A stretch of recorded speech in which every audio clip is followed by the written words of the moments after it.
And hello YouTube and welcome back to another episode of The Zone TV Movie Entertainment. With me, your host Jonathan, once again bringing you my thoughts and review for The Flash Season 3, Episode 13, Attack on Gorilla City. Now, if you saw last week's episode, the ending of that episode, which we had Jesse Quick come out of the portal from Earth 2 to Earth 1 to tell Barry and the team, listen, my father's been kidnapped, he's been taken to Gorilla City, and I need your help. So Barry decides, you know what, let me go over there and take on Gorilla Grodd and go check out the city and save Harrison Wells from Earth 2. And he actually went with Julian, Cisco, obviously, because he needed him to open the breach again, and of course Caitlin. And Julian went with him as well, and that was pretty fun. He dressed up as Indiana Jones. Gotta say, not bad of an episode. Had some moments I didn't like, but I'll get to that in a minute. But there was some cool stuff in here. I mean, obviously seeing Gorilla Grodd again, about time. Because honestly, Gorilla Grodd is one of these Flash villains, or just a DC villain, that, you know, excuse me, that you put him on the screen, and, you know, you make him work, and everybody loves him, but then you make him go away, and then that's it. You don't do that. You should just keep him coming back once in a while. I mean, not all the time, you know, every single episode, not all the time, but, you know, once in a while bring him back, and it was cool to see him again.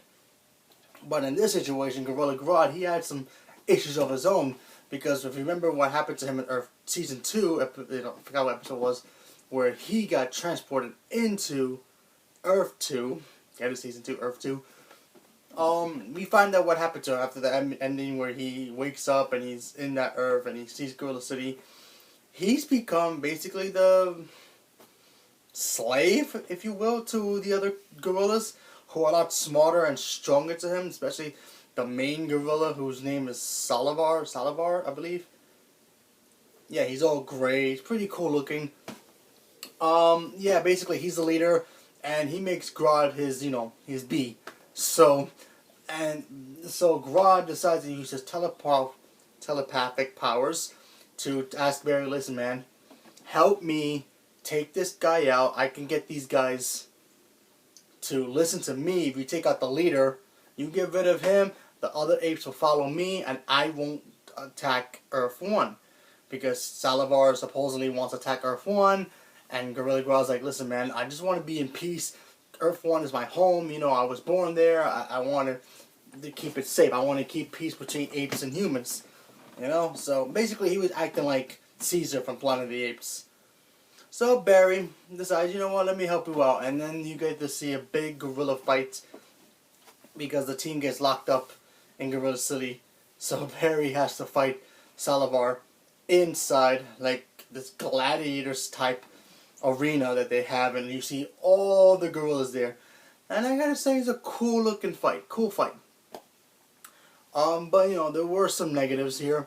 But before I get to that, let's talk about something else. We had, little moments between Wally and Jesse, and that was pretty cool. I like the chemistry a lot. You know, they work as a couple, and they both, you know, finding out, you know, they actually like each other. But Jesse found out that he's actually a speedster now, and maybe he doesn't like her like that anymore, but he kind of does. And spoiler, if you didn't see the episode, they kissed, so it made sense. So that was kind of cool. That's a relationship you can understand.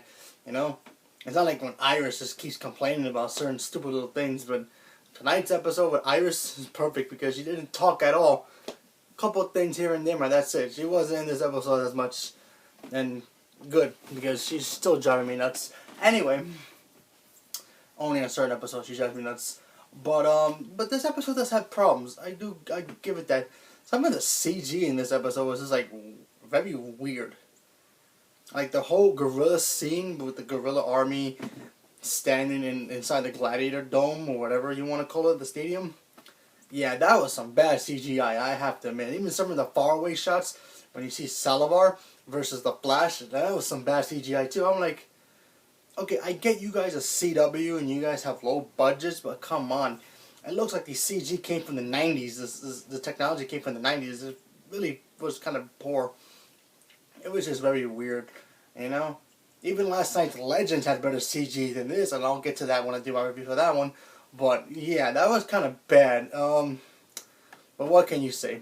I mean, like it was a fun episode. You know, it wasn't great. It wasn't horrible. It was just some certain questions here and there I didn't like, certain CG moments, but other than that, I can't wait to see the second part. Now that Gorilla Grodd has now taken over because he tricked Barry, and obviously because he's Gorilla Grodd, he will do that, and he decided that, yeah, I'm gonna go attack Earth-1, and yeah, I got the army now, so what are you gonna do, Flash? So that's basically what he did. And now he's got Gypsy, who was in one of the episodes before, who fought Cisco, helping him out to open a breach because Cisco refused to do it. So let's see what happens now, because now that the apes are gonna go to Earth-1, a lot of things can change. Maybe, I don't know, maybe Iris might die earlier than expected. Who knows? I've seen pictures, and I do know Savitar is supposed to be in that episode. I'm not sure. I do see pictures of it, but who knows?